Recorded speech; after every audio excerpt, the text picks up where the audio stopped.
جب آپ پرفارم کرتے ہیں، کسی کیریکٹر میں آپ داخل ہوتے ہیں تو آپ کو اپنے وجود کو ڈائیورس کرنا پڑتا ہے۔ ہم بھی آج سب کچھ ہونے کے باوجود بھی سوچتے ہیں اگر ایسا ہوتا تو ایسا ہو جاتا۔ مجھے نہیں پتا تھا کہ پھر یہ میرا شوق جو ہے میرا پروفیشن بن جائے گا، اور پھر ایسا پروفیشن بن گیا کہ اتنا ڈیپ ڈاؤن اس میں چلا گیا ہوں کہ اب میں اس کے علاوہ شاید کچھ اور کر بھی نہیں سکتا۔ جب آپ اپنے آپ کو ایکسپریس کریں تو اچھی طرح سے ایکسپریس ہونا چاہیے، اور اس میں ایک سلیقہ ہوتا ہے، ایک ٹھہراؤ ہوتا ہے، اسٹریسز اور پازز ہوتے ہیں۔ معین اختر کے بارے میں یہ مشہور ہے کہ کیا کمال کا ایکٹر ہے، کیا کیا وہ حلیے بدلتا تھا، اور انور مقصود کے ساتھ جو اس کی گفتگو ہے، ہر دفعہ ایک ایسا شخص جو باقاعدہ آپ یقین کر لیتے تھے یہ تو وہی ہے، اور پھر بعد میں پتہ چلا کہ یہ معین اختر ہے۔ لیکن میرے لیے معین ہمیشہ چھوٹا بھائی، پیارا، اور مجھے ہمیشہ میزو آپا۔ میں نے اس کا کمال اس دن دیکھا جس دن اسلام آباد میں ہماری ایک ایوارڈ سیرمنی ہو رہی تھی، اور وہ سیرمنی کینسل ہو رہی تھی۔ کیوں؟ کیونکہ کچھ پھڈا سا ہو گیا تھا، تماشا ہو گیا تھا، پتہ نہیں، مجھے اب یاد تو نہیں آ رہا، کسی نے کسی کو چپیڑ مار دی، کوئی لڑائی ہو گئی، تو وہ پوری کی پوری سیرمنی، ایوارڈ سیرمنی جو کہ اتنی خوبصورت اور اتنی ویل پلانڈ تھی، وہ ختم ہو گئی، اور یہ کہا گیا کہ اب سیرمنی نہیں ہوگی۔ پھر ایک دم سے یہ خبر آئی کہ نہیں ہوگی، اور معین اختر کو میں نے یوں بدلتے دیکھا کہ ہوگی، ٹھیک ہے۔ تو میں نے کہا تمہاری اسکرپٹ؟ تو کہنے لگا بنائیں گے، ساتھ ساتھ بنائیں گے۔ اور اس شخص نے 2.5-3 گھنٹے کا وہ شو لٹرلی ایکسٹمپور کیا۔ مجھے نہیں معلوم تھا کہ وہ اگلا جملہ کیسے لے کے آتا تھا، اور کس طرح سے وہ کمال کی ماڈریشن اور اینکرنگ کرتا تھا۔ It was a remarkable show in the huge convention center, and he did a remarkable show. I can never forget him. I can never forget معین اختر۔ معین، مجھے آج خاصی گھبراہٹ سی ہو رہی ہے تمہارے سے انٹرویو کرنے کی، لیکن یہ بتاؤ ریلی۔ اچھا، مجھے بھی بہت گھبراہٹ ہوتی ہے جب کوئی نیا آدمی میرا انٹرویو کرتا ہے، اور اسی بات سے مجھے گھبراہٹ ہوتی ہے کہ تم یہی ایسی باتیں کرو گے تاکہ میں سوال نہ تم سے پوچھوں۔ نہیں، آپ پوچھئے۔ جو سب سے اچھی بات، جب سب سے پیاری بات تمہاری مجھے لگتی ہے، یہ جو جس کو میں تو یہی کہوں گی میمکری، جس کا میرے پاس اردو کا لفظ نہیں ہے، یہ کیسے کر لیتے ہو؟ اچھا، ایک بڑی عجیب بات ہے، میں آج ایک بڑی عجیب بات آپ سے کرتا ہوں۔ ہمارے جتنے ٹاپ ایکٹرز ہیں، جب وہ ڈسگائز کر کے آواز بنا کے جب ایکٹ کرتے ہیں تو وہ اس کو کلاسک کہتے ہیں، اور جب میں کرتا ہوں تو وہ اس کو میمک کہتے ہیں۔ اب میں آپ سے سوال کرتا ہوں، کیا وہ صحیح ہیں یا میں صحیح ہوں؟ بات یہ ہے کہ اوریجنل ایکٹنگ کوئی چیز نہیں ہوتی، اوریجنل تو آپ ہیں، خود ہیں۔ جب آپ پرفارم کرتے ہیں، کسی کیریکٹر میں آپ داخل ہوتے ہیں تو آپ کو اپنے وجود کو ڈائیورس کرنا پڑتا ہے، اور you get into some other character. جب آپ اس میں چلے جاتے ہیں تو آپ کی ہر چیز تبدیل ہو جاتی ہے، مینرزم چینج ہو جاتا ہے، بولنے کا انداز چینج ہو جاتا ہے۔ اگر میں ایک 80 سال کے بوڑھے کا رول کر رہا ہوں اور آواز میری وہی جوانوں والی ہے، میک اپ میرا وہی جوانوں والا ہے، تو میں کیسے ایک 80 سال کا بوڑھا پرفارم کر سکتا ہوں؟ تو بات یہ ہے کہ آپ نے یہ سوال کیا کہ میں یہ سب کیسے کر لیتا ہوں۔ گاڈ گفٹڈ تو آپ چھپا نہیں سکتے، اور نہ اس سے آپ اختلاف کر سکتے ہیں کہ جب تک آپ کو بلیسنگ نہ ہو اللہ تعالیٰ کی، جب تک آپ کو بلیس نہ کیا جائے اللہ کی طرف سے، آپ یہ کر ہی نہیں سکتے، اور بہت سے لوگ ہیں۔ تو یہ نیچرل ہے، اللہ کی طرف سے ہے، اور اللہ تعالیٰ نے ہی مجھے بڑا پالش بھی کروایا، وقت کے ساتھ ساتھ کام کرتا گیا۔ آپ دیکھیں، آپ تو ٹیلی ویژن سے آپ کا تعلق ہے، آپ اتنی بڑی آپ آفس ہولڈ کرتی ہیں، آپ ٹیلی ویژن کی ڈائریکٹر ہیں پروگرامز کی، آپ نے تو ہمیں دیکھا ہوگا۔ جب ہم نے ٹیلی ویژن شروع کیا تھا تو اس وقت ہمیں ایکٹنگ کا کوئی پریکٹیکل ایکسپیرینس نہیں تھا، اور بہت وہ شکل بگڑ جاتی تھی، ایکسپریشنز پہ کنٹرول نہیں تھا، ڈیلیوری نہیں آتی تھی۔ پھر پاکستان ٹیلی ویژن نے جو ہے ہم کو پروموٹ کیا اور ہماری گرومنگ کی. ہمیں پروڈیوسرز نے بتایا، جو ہمارے سینئر پروڈیوسرز تھے انہوں نے بتایا کہ شکل بگاڑ کے کامیڈی نہیں ہونی چاہیے اور چہرے کے تاثرات پہ کنٹرول ہونا چاہیے. جب آپ اپنے آپ کو ایکسپریس کریں تو اچھی طرح سے ایکسپریس ہونا چاہیے اور اس میں ایک سلیقہ ہوتا ہے، ایک ٹھہراؤ ہوتا ہے، سٹریسز اور پازز ہوتے ہیں. تو وہ کیا. اب اللہ کا شکر ہے ابھی بھی میں یہ نہیں کہہ سکتا کہ میں کوئی بہت 100% وہ ہو گیا ہوں، منج گیا ہوں، پکا ہو گیا ہوں یا منج گیا ہوں، ایسی بات نہیں ہے، لیکن کافی میں نے سیکھ لیا. وقت نے مجھے کافی سکھا دیا ہے. معین، چونکہ میں نے تمہیں بہت دیکھا ہوا ہے، تم بہت کام کرتے ہو، بہت زیادہ، نہ دن نہ رات نہ صبح نہ شام. جو تم کل بات ہم کر رہے تھے کہ آپریشن تمہارا ہوا ہوا تھا، تم اٹھ کے چلے گئے کہ میں نے شو کرنا ہے. جی ہاں. کیوں؟ میرے ساتھ ایک پرابلم ہے. وہ پرابلم یہ ہے کہ میرا دماغ کی رفتار جو ہے وہ بہت تیز ہے.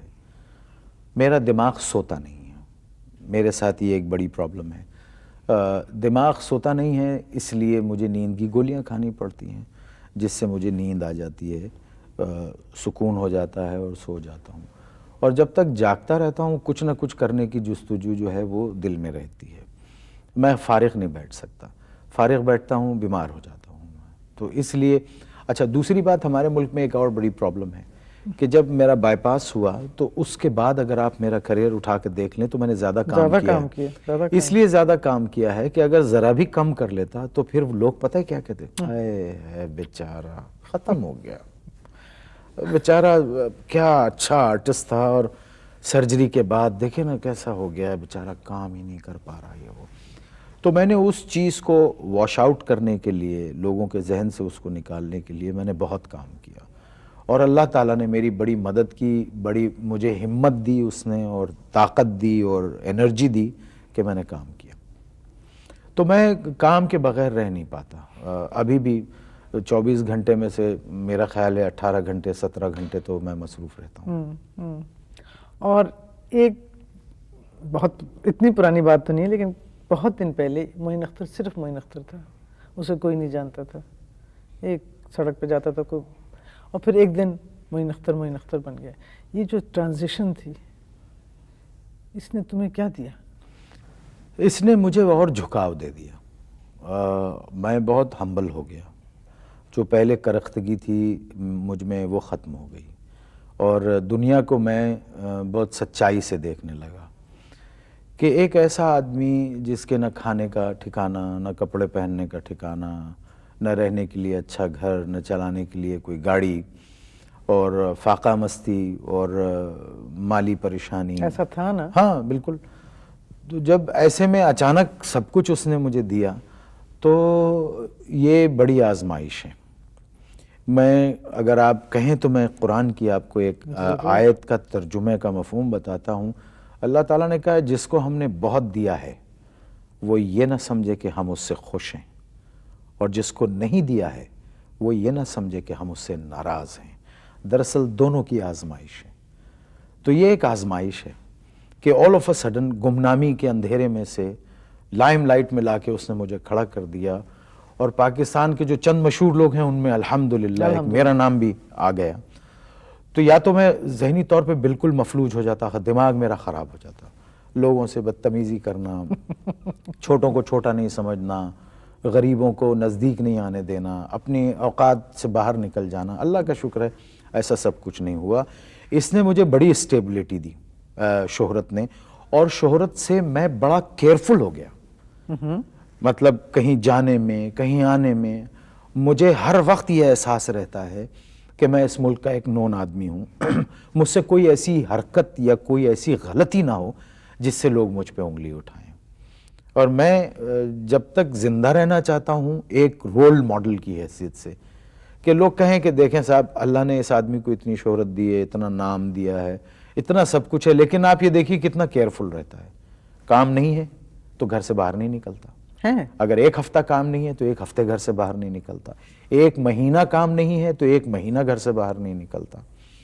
تو اس سے بہت ساری چیزوں سے بچ جاتے ہیں. اب آپ یہ دیکھیے کہ ایک بڑی عجیب بات ہے، ہم لوگ جب جمع ہوتے ہیں تو ہم لوگ کسی ایک کو ٹارگٹ کر کے اس کی غیبت کرنا شروع کر دیتے جو ہم کل کر رہے تھے. نہیں ہاں، نہیں ویسے نہیں، بھی. یہ تو ہم تو ہاں، ایسے یہ تو مذاق مذاق کرتے ایک ہیں. سنجیدگی سے بالکل. کسی کے بارے میں سیریسلی اگر کوئی بات کی جائے تو بہترین وقت ہے بی یور سیلف، اپنے آپ میں رہیں، اپنے ساتھ رہیں، اپنے احباب کے ساتھ رہیں جو آپ کے بہت دیرینہ ہیں، اور بیٹھ کے اچھی باتیں کریں. تو اس لیے میں ویسے بھی کہیں نہیں جاتا، دعوتوں میں، شادی بیاہ میں بہت کم. کام ہے تو جاؤں گا، نہیں تو نہیں جاتا.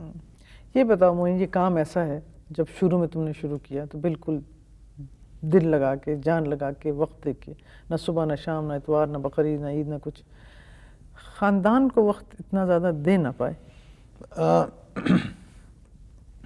اصل میں بات یہ ہے کہ دیکھیے، میرا اپنا یہ خیال ہے کہ میں نے کوشش تو پوری یہی کی کہ جو میرے ساتھ ہیں، جن کی زندگی میری زندگی سے جڑی ہوئی ہے، ان کو بھی وقت دیا جائے. لیکن ہاں یہ بات صحیح ہے کہ اتنا وقت نہیں دیا جا سکا جتنا وقت ایک دفتری آدمی دے سکتا ہے اپنے گھر والوں کو، کیونکہ ان کی ٹائمنگ جو ہے وہ کیلکولیٹڈ ہے بالکل. کہ صبح 8 بجے اٹھنا ہے، 7 بجے اٹھنا ہے، تیار ہونا ہے، 8 بجے دفتر جانا ہے، شام 5 بجے وہ گھر آ جائیں گے، یا 5:30 بجے اگر ٹریفک زیادہ ہے تو. ہمارا تو کوئی اس کا پتہ نہیں ہے. ریکارڈنگ صبح 10 بجے بھی ہے، ریکارڈنگ صبح 5 بجے بھی ہے، ریکارڈنگ صبح 2 بجے بھی ہے. اور پھر دوسری بات یہ کہ ٹورز بہت ہوتے ہیں، پاکستان سے باہر جانا 2 مہینے 3 مہینے، تو اتنا وقت آپ صحیح کہہ رہی ہیں نہیں دے سکے. لیکن پھر بھی میرا یہ خیال ہے کہ میں نے اپنی طرف سے بڑا چیک اینڈ بیلنس رکھنے کی کوشش کی ہے کہ سب کچھ ٹھیک رہے. اور کچھ تمہارے بارے میں یہ بات ہے کہ تم رات کو جاگتے ہو بالکل، اور دن کو سوتے ہو. ہماری چمگادڑوں والی نسل ہے. اس پہ بالکل شرمندہ بھی نہیں ہو. نہیں بالکل بالکل نہیں. اچھا، لیکن سارا کام بھی نہیں ہوتا. تم کہتے ہو تم گھر پہ خود پڑھتے ہو. جی. یہ دیکھتے کیوں؟ اصل میں نے آپ کو بتایا نا، میرے دماغ کی تیز رفتاری اتنی ہے کہ دماغ سوتا نہیں ہے میرا. اور پچھلے 20-22 سال سے تو شاید میں اپنی نیند سو بھی نہیں سکا ہوں. ٹرینکولائزر کھاتا ہوں، شدید انسومنیا ہو گیا ہے مجھے، تو وہ جاگتا رہتا ہوں. اچھا، اب ہارٹ کو آرام کی بڑی ضرورت ہے. بالکل. اور رات کو جب اللہ تعالیٰ نے رات سونے کے لیے، آرام کے لیے بنائی ہے، بالکل. اور رات کو آپ کی باڈی میں سے کچھ کیمیکلز بنتے ہیں، کچھ چیزیں بنتی ہیں جو آپ کے لیے بہت طاقتور ہوتی ہیں، وہ نہیں بن پاتی. ظاہر ہے اگر پھر آپ دن میں سو جاتے ہیں تو جو دن میں جاگنے سے جو باڈی کو جو قوت سپلائی ہوتی ہے وہ دن میں نہیں بن پاتی. تو ہم جو ہے وہ ڈیٹیوریٹ کرتے ہیں ہیلتھ میں ذرا زیادہ اور ذرا جلدی، ایک دوسرے کے مقابلے میں ذرا زیادہ اور ذرا جلدی. یہ صورتحال ہے. تو نیند آتی نہیں ہے، جاگتے رہتے ہیں. کوئی سسٹم ریورس ہو گیا ہے پورا ہماری لائف کا. اور اس میں ظاہر ہے کچھ ایسے لوگوں کے ساتھ شاید اتنی ملاقاتیں نہ ہو سکتی ہوں جو اگر آپ دن کے وقت. جی ہاں، بالکل بالکل بالکل صحیح. دوستوں کو بڑی شکایت رہتی ہے کہ میں ملتا نہیں ہوں ان سے، تو میں کہتا ہوں میرا گھر ہے. اچھا، اب فارغ وقت میں اب اتنا کام کر کر کے اب اتنی تھکن اور الجھن ہو جاتی ہے کہ اب دل نہیں چاہتا کہیں جانے کو. یہ تو ہے، صحیح بات. پھر میرے ساتھ ایک بڑی پرابلم ہے کہ میں بڑا کانشیس آدمی ہوں.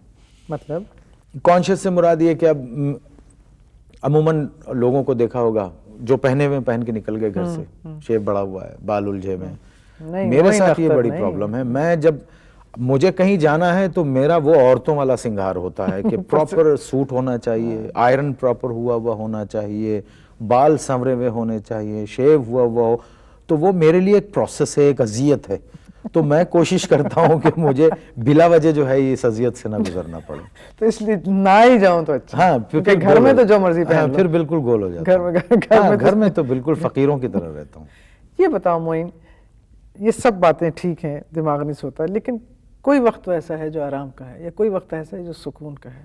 اس میں معین اختر کیا کرنا چاہے گا؟ چلو اگر نہیں ملتا تو مجھے جو وقت ملے گا میں اس کو میں سونا چاہوں گا، آرام کرنا چاہوں گا. مجھے بہت ریسٹلیس ہو جاتا ہوں میں. اور دیکھیے، جب ہارٹ کی سرجری ہوتی ہے تو اس کے بعد جو ہے ہارٹ کی مسلز ویک ہو جاتی ہیں. تو آپ ابھی میں بالکل فریش ہوں، بہت اچھی طرح آپ سے بات کر. تھوڑی دیر بعد میرے مسلز اگر وہ ہوئے تو میں بالکل لیتھارجک ہو جاؤں گا ایک دم. پھر کوئی دل نہیں چاہے گا کہ میں بات کروں یا گھوموں یا پھروں. تو اس لیے الرٹ رہتا ہوں میں. تو اس لیے کہتا ہوں کہ جتنی بھی زندگی ہے کام کر کے گزارو. موت تو ایک دن ہے، وہ تو فکس ہے، جس دن آنی ہے اس تو کوئی روک نہیں سکتا. تو اس لیے زیادہ سے زیادہ کام کرنا چاہتا ہوں میں. معین، جس دن تمہیں یہ محسوس ہوا کہ تمہارا دل تمہارے ساتھ نہیں چل رہا، وہ دن یاد ہے؟ جی ہاں، بہت اچھی طرح یاد ہے. میں جرمنی میں تھا اور ہم سب کھانا کھانے ایک پاکستانی ریسٹورنٹ میں گئے تھے. تو آدھے میل کا راستہ تھا جہاں ہوٹل تھا. خنکی تھی ہلکی ہلکی. مجھے یہ بھی یاد ہے میں نے کیا پہنا ہوا تھا. بلیک ٹراؤزر تھی، بلیک ہائی نیک تھی اور بلیک لیدر کی جیکٹ تھی اور گلفز پہنے ہوئے تھے، مفلر تھا. تو سب کہنے لگے کہ جی سر پیدل چلتے ہیں، کھانا کھایا ہے، واک کرتے ہیں. آپ واک کریں گے تو پھر سب واک کریں گے، ورنہ پھر سب گاڑیوں میں جائیں گے. تو میں نے کہا اچھا چلیں واک کر لیتے ہیں. بس وہ واک کیا، ہوٹل آیا تو ایک لمحے میں ایسا لگا جیسے میری جان کسی نے نکال دی ہو. ایک دم ہاتھ پیر میرے وہ، اور ایک شدید درد کی ایک لہر جو میں بیان نہیں کر سکتا. میونخ سے میرے ایک دوست آئے ہوئے تھے مجھ سے ملنے کے لیے. میں چیخا، میں نے کہا یار گیٹ می این ایمبولینس. تو وہ اتنے کنفیوز ہوئے کہ بجائے اس کے کہ وہ میرے کمرے سے ٹیلی فون سے بھی ڈائل کر سکتے تھے، وہ بھاگا خود ریسیپشن کی طرف. 3rd فلور پہ تھے ہم. تو وہ جیسے ہی باہر نکلے میں بالکل نارمل ہو گیا، ایک دم بالکل ایسے جیسے کچھ ہوا ہی نہیں تھا. تو میں نے اسے آواز دی، میں نے کہا یار میں ٹھیک ہو گیا. تو کہنے لگا یار کیوں ڈراتے ہو معین تم؟ میں نے کہا یار پتہ نہیں مجھے کیا ہوا تھا ایک لمحے کے لیے. بس پھر وہ اصل میں ایک بڑی عجیب بات آپ کو بتاتا ہوں جو دنیا میں کسی نے نہیں کی ہوگی. مجھے 2 سال تک یہ تکلیف رہی اور 2 سال میں ڈاکٹر کے پاس نہیں گیا اور 2 سال تک میں اپنی دوا خود کرتا رہا. وہ کسی ڈاکٹر نے کہا کہ زبان کے نیچے گولی رکھ کے دیکھو، اگر آرام آ گیا تو اس کا مطلب ہے ہارٹ کی پرابلم ہے، تو ڈاکٹر کو دکھا دینا. میں نے کہا اچھا. وہ زبان کے نیچے گولی رکھی، اس سے آرام آ گیا مجھے. تو میں نے کہا ٹھیک ہے. پھر وہ گولیاں رکھنے لگا. مگر وہ جان تو لیا کہ ہارٹ کی پرابلم. ہاں لیکن بس وہ وقت نہیں.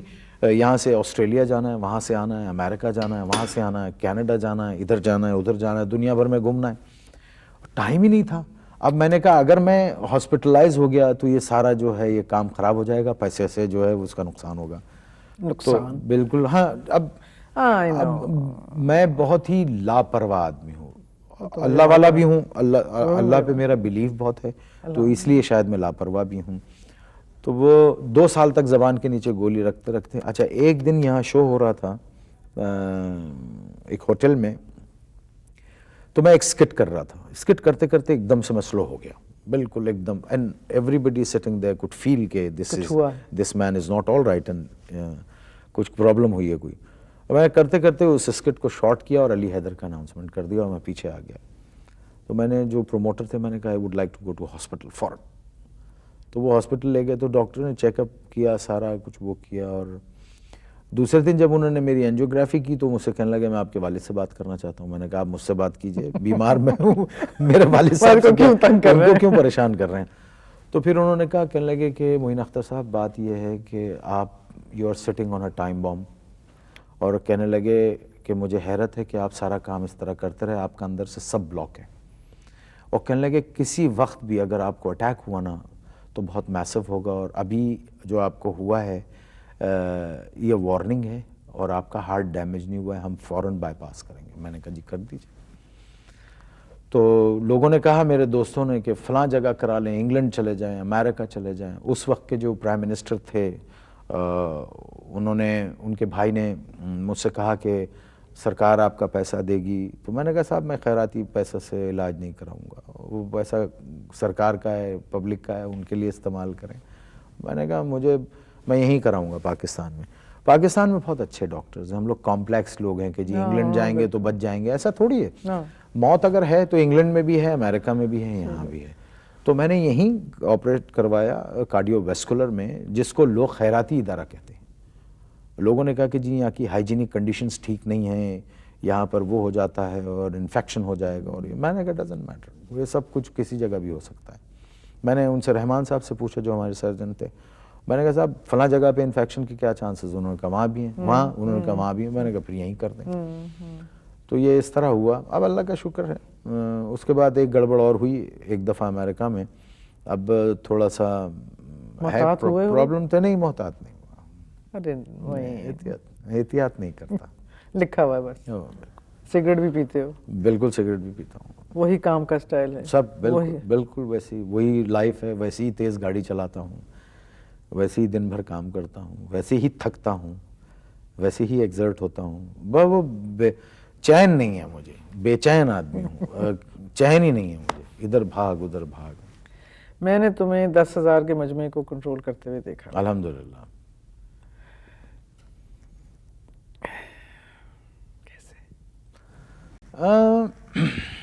دیکھیے بات یہ ہے کہ جب اللہ تعالیٰ آپ پہ مہربان ہوتا ہے نا تو کائنات کی ساری چیزیں خود بخود آپ پہ مہربان ہو جاتی ہیں، پھر کسی کی جرت نہیں ہے کہ آپ کے خلاف جائے. جب وہ نا مہربان ہو جاتا ہے تو چھوٹے چھوٹے لوگ بے عزت کرنے لگتے ہیں. یہ بھی اللہ کی طرف سے ہے کہ اس نے زبان میں اثر دیا کہ لوگ سنتے ہیں، بات کرتے ہیں. میں نے کبھی لوگوں سے بدتمیزی نہیں کی، اللہ کا بڑا شکر ہے. بدتمیزی سے مجھے بڑی شدید چڑ ہے اور میں خود بدتمیزی نہیں کرتا، اس لیے جواب میں بدتمیزی مجھے پسند بھی نہیں ہے اور مجھ سے برداشت بھی نہیں ہے. تو اللہ کا شکر ہے، سنتے ہیں لوگ، ان کو ہم ان کی بات کرتے ہیں تو وہ لطف اندوز ہوتے ہیں، سنتے ہیں اور سنتے ہیں. بالکل. یہ بتاؤ معین کہ تم ظاہر ہے ماشاءاللہ ماشاءاللہ کبھی نہ کبھی 3 سال کے بھی ہوگے، 5 سال کے بھی تھے، 7 سال کے بھی تھے، یہ اس وقت سے ماحول پن ہے؟ نہیں کچھ یاد ہے؟ نہیں، میں آپ کو بتاؤں، مجھے بچپن کا کچھ بہت زیادہ تو یاد نہیں ہے، لیکن اسکول کے زمانے کا مجھے یاد ہے. اسکول میں اپنے ٹیچرز کی کاپی واپی بہت کیا کرتا تھا اور کئی دفعہ پٹتے پٹتے بچ گیا ہوں. وہ ہنس پڑتے تھے ٹیچرز. تو اللہ جنت نصیب کرے، ہمارے ٹیچر تھے ضیاء الاسلام صاحب، جو ہمیں اسلامیات اور پرشین پڑھاتے تھے. تو وہ جس طرح بولتے تھے، تو ایک دن کلاس میں بول رہا تھا تو وہ داخل ہو گیا، سب کلاس میں سناٹا ہو گیا، اچانک لڑکے ہنستے ہنستے چپ ہو گئے. تو میں نے کہا یہ چپ کیوں ہو گئے؟ تو میں نے دیکھا مڑ کے تو وہاں کھڑے ہوئے تھے. اچھا، وہ ان کے لیے مشہور تھا کہ جلاد ہیں، بہت مارتے بہت تھے. ایک کام وہ یہ کرتے تھے، پینسل یوں انگلی میں ڈال کے یوں پکڑ لیتے تھے اور کہتے تھے ہاں کیا کر رہے تھے، اور وہ جب دباتے تھے تو جان نکل جاتی تھی. اور پھر دوسری چیز وہ اسکیل سے ہاتھ پہ مارتے تھے. تو ہم بہت ڈرتے تھے ان سے، لیکن انہوں نے بہت مسکرائے اور چپ ہو گئے. پھر دیکھیے تقدیر کی بات، اللہ تعالیٰ کا کمال. پھر ایک دن بس اسٹاپ پہ وہ کھڑے ہوئے تھے اور میں اپنی ایک اچھی سی گاڑی میں جا رہا تھا اور میں مشہور ہو گیا تھا. تو میں نے ان کو دیکھا تو میں نے روک لیا، ریورس کیا اور میں اتر کے آیا. تو جب میں اتر کے آیا، بندر روڈ پہ ایک جگہ ریڈیو پاکستان کے پاس وہ کھڑے تھے، تو وہاں رش لگ گیا مجھے دیکھ کے. تو میں نے کہا سر کیسے ہیں آپ؟ کہنے لگے وہ بھائی بڑا زبردست چل رہا ہے تمہارا، بہت شرارتیں کرتے ہو ٹی وی پہ. میں نے کہا سر بس دعا ہے آپ لوگوں کی. تو کہنے لگے بھائی کسی دن گھر آؤ، بچے یقین نہیں کرتے ہیں کہ میں تمہارا استاد ہوں. تو میں نے کہا سر میں ضرور حاضر ہوں گا. وقت دیکھیے کیسی کیسی تبدیلیاں آتی ہیں، کون کیا سے کیا ہو جاتا ہے. یہ ہو جاتا ہے. یہ معین کیونکہ میں تمہیں جانتی ہوں اور میں سنتی رہتی ہوں تمہاری باتیں، ایک سے جملہ جو دوسرا جملہ تیسرا جملہ، یہ کیا ہوتا ہے تمہیں؟ یہ اتنی تیز، مطلب میں تو ہنستی رہ جاتی ہوں تمہاری باتیں سن. اچھا پتہ کیا ہے، دیکھیے 2-3 چیزیں بڑی امپورٹنٹ ہیں. اب جیسے میں آپ سے بات کر رہا ہوں تو 2 چیزیں، ایک تو میں سوال نامہ تیار کر لوں اور پھر آپ سے بات کروں، اس میں اسپونٹینٹی نہیں آتی.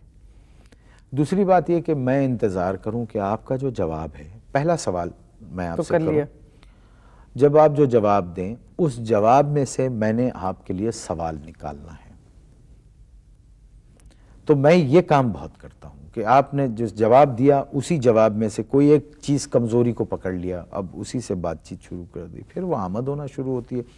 اچھا، اور ایسا بھی نہیں ہے کہ ہر وقت ہی آمد ہوتی ہے، کبھی کبھی بالکل ڈیڈ بھی ہو جاتا ہے، کنیکشن نہیں ہوتا، نہیں وہ چیز بنتی نہیں ہے، پیدا نہیں ہوتا. سامنے والے لوگ اتنے ڈیڈ ہوتے ہیں، کچھ نکلتا نہیں ہے ان سے.